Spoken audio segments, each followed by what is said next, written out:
తెలంగాణ ప్రజలకి నమస్కారాలు.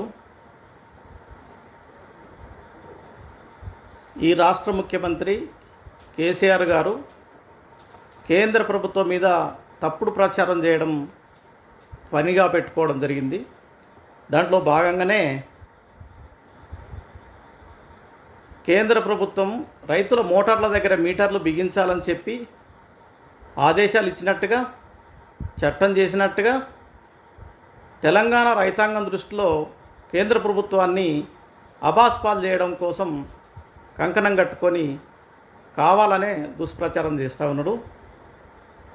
దానికి సంబంధించిన కేంద్రం చేసినటువంటి చట్టం ఏంటిది, దానికి సంబంధించిన టోటల్ వివరాలు మీ ముందు ఉంచదలుచుకున్నా. కేంద్ర ప్రభుత్వం ఎలక్ట్రిసిటీ అమెండ్మెంట్ యాక్ట్ తీసుకురావడం జరిగింది. ఎలక్ట్రిసిటీ అమెండ్మెంట్ యాక్ట్ వివరాల్లోకి వెళ్ళే ముందు రాష్ట్ర ప్రభుత్వాలు డిస్కమ్ల దగ్గర పవర్ కొనుగోలు చేసి, పవర్ పర్చేజ్ చేసి ట్రాన్స్కో ద్వారా రాష్ట్ర ప్రజలకు కానీ రైతాంగానికి కానీ సప్లై చేస్తుంది రాష్ట్ర ప్రభుత్వం. ఆ డిస్కమ్లు జెన్కో ద్వారా కొనుగోలు చేయడం జరుగుతుంది. అదే పవర్ని జెన్కో ద్వారా కొనుగోలు చేయడం జరుగుతుంది. ఆ జెన్కో పవర్ తయారు చేయడానికి జెన్కో ఏం చేస్తుందంటే కోల్ ఇండియా దగ్గర బొగ్గు తీసుకుంటుంది, బొగ్గు కొనుగోలు చేస్తుంది. కోల్ ఇండియా దగ్గర బొగ్గు కొనుగోలు చేసి జెన్కో పవర్ ప్రొడ్యూస్ చేస్తే, జెన్కో నుంచి డిస్కమ్లకు వస్తే, డిస్కమ్ల నుంచి ఆయా రాష్ట్ర ప్రభుత్వాలు, దేశవ్యాప్తంగా ఉన్నటువంటి రాష్ట్ర ప్రభుత్వాలు ట్రాన్స్కో ద్వారా రాష్ట్ర ప్రజలకు, రైతాంగానికి సప్లై చేయడం జరుగుతుంది. ఇది ప్రాసెస్. ఈ ప్రాసెస్లో లోపం ఎక్కడ జరుగుతుందంటే, సపోజ్ 1,00,000 యూనిట్లు ఒక ప్రభుత్వం వాడుకున్నదనుకోండి, ఆ డిస్కమ్ల దగ్గర 1,00,000 యూనిట్లు రికార్డ్ అవుతాయి. కానీ డిస్కమ్లకు వీళ్ళు ఏం చెప్తున్నారు, మేము 1,00,000 యూనిట్లు కాల్చుకోలేకపోతున్నాం, మేము తక్కువ కాల్చుకుని మీరు ఎక్కువ బిల్లు వేస్తారని చెప్పేసి, మేము బిల్లులు చెల్లించమని చెప్పి, మేము బకాయిలు చెల్లించమని చెప్పేసి విపరీతమైన బకాయిలు చేస్తూ ఉన్నారు. దాంట్లో భాగంగా మన తెలంగాణ గవర్నమెంటు డిస్కమ్లకున్న బాకీ 7,500 కోట్ల రూపాయలు డిస్కమ్లకు బాకీ ఉంది. అదేవిధంగా దేశవ్యాప్తంగా అన్ని రాష్ట్రాలు కలిసి ఈ జెన్కోకి 1,00,000 కోట్ల రూపాయల బకాయిలు ఉన్నాయి.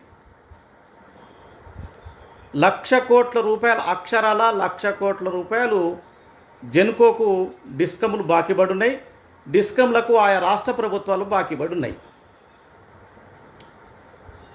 మరి జెన్కోకు 1,00,000 కోట్లు అప్పుబడి ఉంటే పవర్ తయారు చేయడం అనేది నిలిచిపోయే ప్రమాదం ఏర్పడింది. పవర్ తయారు చేయడం అనేది నిలిచిపోతే ఈ దేశమంతా చీకట్లో మగ్గే పరిస్థితి ఉన్నది.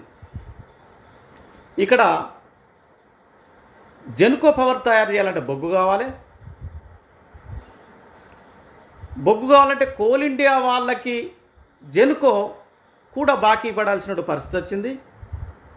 ఆ కోల్ ఇండియా వాళ్ళు మేము బొగ్గు సప్లై చేయం అనే పరిస్థితికి వచ్చింది దేశవ్యాప్తంగా. కోల్ ఇండియా వాళ్ళు బొగ్గు సప్లై చేయాలంటే బొగ్గు గని కార్మికులకు జీతభత్యాలు, జెన్కోలో ఉండేటువంటి కార్మికులకు, ఉద్యోగులకు జీతభత్యాలు, డిస్కమ్లలో పనిచేసేటువంటి కార్మికులకు, ఉద్యోగస్తులకు జీతభత్యాలు, ఇవన్నీ మందగించి ఈ వ్యవస్థనే కుంటుపడిపోయేటటువంటి పరిస్థితి వచ్చేసింది. ఈ సందర్భంలో కేంద్ర ప్రభుత్వం అకౌంటబిలిటీ ఉండాలని, జవాబుదారీతనం ఉండాలని, ఏ రాష్ట్రం ఎంత కరెంటు కాల్చుకున్నా డిస్కమ్లకు పర్ఫెక్ట్గా చెల్లించాలనే ఉద్దేశంతో ఎలక్ట్రిసిటీ అమెండ్మెంట్ యాక్ట్ తీసుకురావడం జరిగింది. నువ్వు ఎంత కరెంట్ అయితే తీసుకుంటున్నావో అంత కరెంటు అకౌంటబిలిటీ, జవాబుదారీతనం ఉండాలి. కాబట్టి నువ్వు నీ ట్రాన్స్ఫార్మర్ల దగ్గర మీటర్ ఫిట్ చేసుకో. మేమెంత కరెంట్ ఇస్తున్నామో డిస్కమ్ల దగ్గర మా దగ్గర లెక్కలు ఉన్నాయి. మా లెక్క తప్పనుకుంటే నీ ట్రాన్స్ఫార్మర్ల దగ్గర నువ్వు మీటర్ ఫిట్ చేసుకో. అని చెప్పేసి రాష్ట్ర ప్రభుత్వాలకు ఆదేశాలు ఇవ్వడం జరిగింది. ఎక్కడ రాష్ట్ర ప్రభుత్వం ఎంత కరెంట్ అయితే వాడుకున్నదో నువ్వు ఫ్రీగా ఇచ్చుకుంటావా, పైసలకి ఇచ్చుకుంటావా, ఎట్లా ఇచ్చుకుంటావో అది నీ ఇష్టం. అంతేగాని నువ్వు డిస్కమ్లకు ఎంత బకాయి ఉన్నావో ఆ బకాయి కట్టాలంటే, దానికి లెక్క తెలవాలంటే నీ ట్రాన్స్ఫార్మర్ దగ్గర మీటర్లు ఫిట్ చేసుకొని మా డిస్కమ్లకు నువ్వు ఎంత వాడుకున్నావు అంత కరెంటు బిల్లు డిస్కమ్లకు పే చేస్తే, ఆ డిస్కమ్లు జెన్కోకు పే చేస్తే, జెన్కో కోల్ ఇండియాకు బొగ్గు వాళ్ళకు పే చేస్తే అక్కడ బొగ్గు ఉత్పత్తి చేసేటటువంటి బొగ్గు గని కార్మికులకు జీతభత్యాలు. ఇక్కడ ఈ వ్యవస్థ అంతా ఒక చైన్ సిస్టమ్ లాగా ఉన్నది. కాబట్టి కేంద్ర ప్రభుత్వం ఏం చేసిందంటే, ఈ పవర్ ఉపయోగించుకునే రాష్ట్ర ప్రభుత్వాల మధ్యన power generate and power supply చేసేటటువంటి సంస్థల మధ్యన ఒక అకౌంటబిలిటీ, ఒక ట్రాన్స్పరెన్సీ ఉండాలనే ఉద్దేశంతో ఎలక్ట్రిసిటీ అమెండ్మెంట్ యాక్ట్ తీసుకొచ్చింది. ఈ ఎలక్ట్రిసిటీ అమెండ్మెంట్ యాక్ట్ ప్రకారము ఎవరు ఎంత కాల్చుకున్నారు, ఎవరు ఏంటి, ఏ ప్రభుత్వాలు ఎంత కాల్చుకున్నాయి, ఎంత పవర్ తీసుకుంటున్నాయి అనేది క్లారిటీగా తెలవడం కోసము ఈ ఎలక్ట్రిసిటీ అమెండ్మెంట్ యాక్ట్ తీసుకురావడం జరిగింది. ఇప్పుడు ఏమైంది, ఒక తెలంగాణ ప్రభుత్వం 7,500 కోట్ల రూపాయలు బకాయిలు, డిస్కమ్ల దగ్గర బకాయిలు ఉన్నాయి. అంతేకాకుండా మొండికేసి మేము అంతగాది ఇంతగా కరెంటు అసలు బిల్లే ఇవ్వము అని అంటే, మరి అక్కడక్కడ పనిచేసేటటువంటి ఆ కార్మికుల పరిస్థితి ఏంది, ఆ ఉద్యోగస్తుల పరిస్థితి ఏంది, మరి కోలు వట్టికి వస్తుందా, బొగ్గు వట్టికి వస్తుందా, జనరేషన్ చేసేటటువంటి వాళ్ళ పరిస్థితి ఏంది, ఇదంతా కూడా మనం అర్థం చేసుకోవాలి. కాబట్టి ప్రజలారా, ప్రజాస్వామికవాదులారా, కరెంటు మోటార్ల దగ్గర మీటర్లు కాదు, రాష్ట్ర ప్రభుత్వము ఎన్నికల హామీలో భాగంగా ఉచితంగా కరెంట్ ఇస్తానన్నప్పుడు నువ్వు ఉచితంగా కరెంటు కొనుగోలు చేసి ఉచితంగా ఇస్తావా, ఎట్లా ఇస్తావా అనేది నువ్వు తెలుసుకోవాలి. అంతే తప్ప పవర్ జనరేట్ చేసేటటువంటి జెన్కోకు బకాయి ఉండడం అనేది కరెక్ట్ కాదు. ముఖ్యమంత్రి గారు, నువ్వు 80,000 పుస్తకాలు చదివినన్నావు. నీ వయసు ఎంత? 17 ఫిబ్రవరి 1954. ఆ లెక్క ప్రకారము 68 సంవత్సరాల 6 నెలల 18 రోజులు నువ్వు పుట్టి, 68 సంవత్సరాల 6 నెలల 18 రోజులు అంటే 25,018 రోజులు మీరు పుట్టి, 25,018 రోజులలో 80,000 పుస్తకాలు ఎట్లా చదివినావో నువ్వు నీ అబద్ధాల కోరు ఎట్లనో అర్థమైపోతుంది. రోజుకు 3 పుస్తకాలు అంటే ఒక రోజుకు 3 పుస్తకాలు చదివినా కూడా 80,000 పుస్తకాలు కావు. ఈ తప్పుడు అబద్ధాలు, గజకర్ణ గోకర్ణ విద్యలు నేర్చినటువంటి మాయల మరాఠీ ముఖ్యమంత్రి గారు తెలంగాణ రైతులను కన్ఫ్యూజన్లో పెడతా ఉన్నాడు.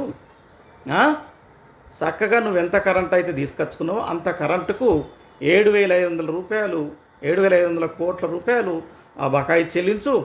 నీతో పాటు ఈ దేశవ్యాప్తంగా 1,00,000 కోట్ల రూపాయల బకాయిలు ఉన్నటువంటి వీళ్ళు డిస్కమ్లకు వెంటనే కరెంట్ పవర్ బిల్ చెల్లిస్తే వాళ్ళు జెన్కో కంపెనీకి వాళ్ళు చెల్లిస్తారు.